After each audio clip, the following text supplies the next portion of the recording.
Hello மகளே, இன்றைக்கி என்ன வீடியோட வந்திருக்குன்னு பார்த்தீங்கன்னா, நம்ம இந்தியா பயங்கரமாக ஜெயிச்சிட்டாங்க. போன மேட்ச் அதுக்கு முந்தைய மேட்சை விட இந்த மேட்ச் பயங்கர பர்ஃபார்மன்ஸ் கொடுத்துருக்காங்க. பவுலிங்லேயும் சரி பேட்டிங்லேயும் சரி பயங்கரமாக ஆடி இருக்கிறாங்க. சூரியகுமார் யாதவ் ஃபார்முக்கு வந்துட்டார். இனி அவ்வளோதான். இனி அடுத்து 26 வேர்ல்டு கப்பு நம்ம இந்தியா தான் அடிக்க போகிறாங்கிறது பாதி உறுதியாயிருச்சு. சப்போஸ் வேறு டீம் நல்லா பண்ணலாம், அடிக்கலாம் ஹோப்ஃபுல்லி. ஆனால் இந்தியா அடிக்கணும்னு நான் நம்புகிறேன். அடுத்தது நம்ம சஞ்சு சாம்சன் அவர்கள்.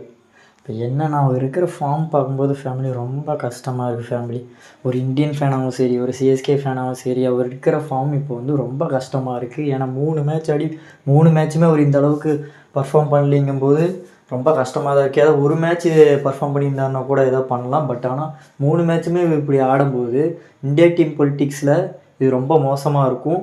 அடுத்த மேட்ச் ஹோப்ஃபுல்லி பயங்கரமாக பர்ஃபார்ம் பண்ணுவார்னு நான் நம்புகிறேன். பர்ஃபார்ம் பண்ணுவார். அடுத்து